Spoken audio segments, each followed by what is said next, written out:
Hi, this is Arielle from TechSoup. I'm here to share 2 quick Microsoft Excel tips.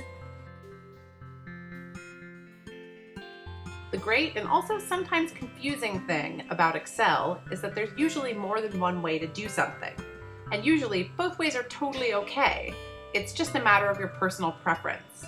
That's why I'm going to show you 2 super quick ways to make everything you do in Excel just a little bit faster. If there are a handful of things you do over and over in Excel, you want to make those things easy to get to. Here are 2 ways to do that. First, if you mostly use your mouse rather than keyboard shortcuts, you can customize your toolbar by adding frequently used tasks to Excel's Quick Access toolbar. Just click the little arrow to choose which buttons to add to your toolbar.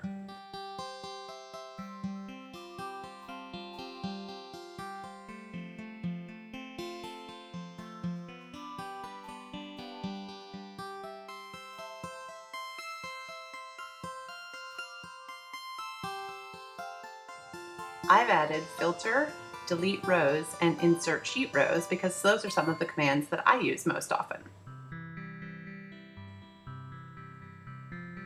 If you prefer using keyboard shortcuts to using your mouse, we've got a tip for you too. When you're in any spreadsheet, just hit the Alt key. This will display keyboard shortcuts for every item in the Excel ribbon. You can do almost anything in Excel without ever using your mouse or even knowing what the keyboard shortcuts are. Note, I'm using Excel 2013. Your layout may look slightly different if you're using a different version. Thanks for watching, and be sure to check out TechSoup's other videos.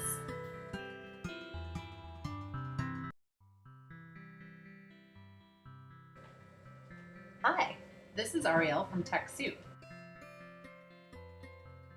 I'm here to share some of my favorite Excel tips with you.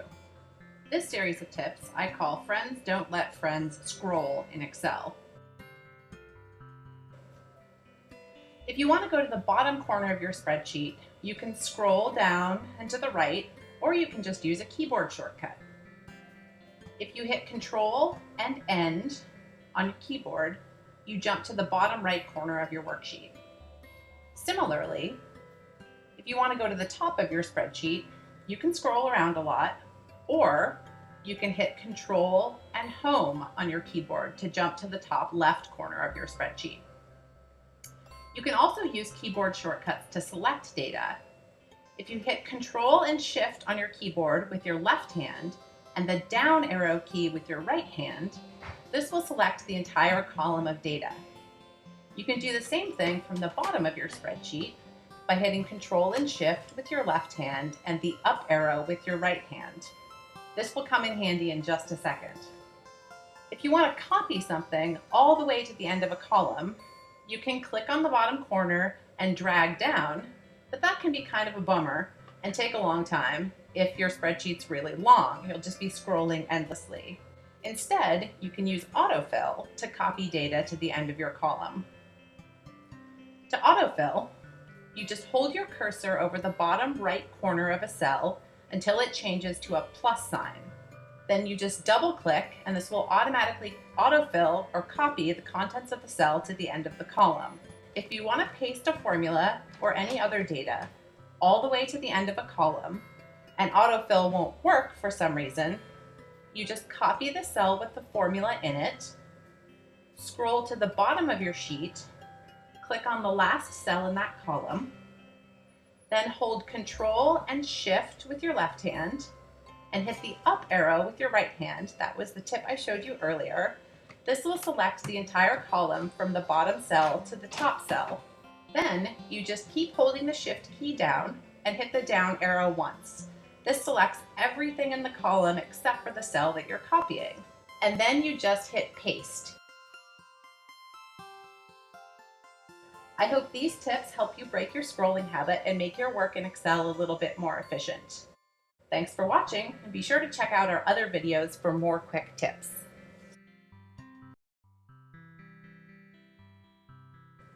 Hi everybody, this is Arielle from TechSoup. I'm here to share one of my very favorite and I think least used Excel features, filters. Let's say you have a list of donors and the amounts they donated.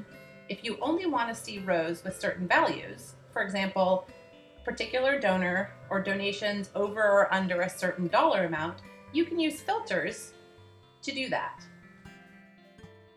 To use a filter, you just click the filter button on the Data tab, and you'll see these small arrows appear on the header rows. If a filter is being used, the little arrow at the top of the column changes to look like this. It looks like a little filter. You click on any arrow to filter that column, and you can choose to see only certain values.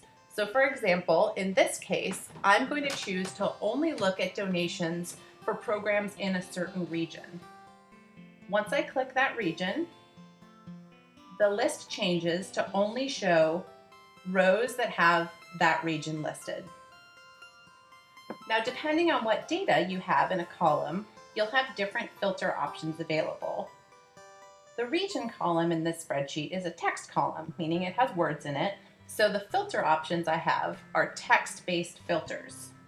In a number column, like this donation amount column, I'll have different options. For example, I can choose to see only donation amounts over $10,000. Quick pro tip, after filtering, you can see the number of rows you've selected in your filter at the bottom left of your screen. This is an easy way to get a quick count. So right now, what it's showing me is that there are this many donations under $10,000 on the entire spreadsheet. To get rid of the filters, you just click the filter button again to remove them. Quick note, I'm using Excel 2013, so if you're using a different version, you may have different options available. Thanks for watching, and be sure to check out TechSoup's other videos for more quick tips.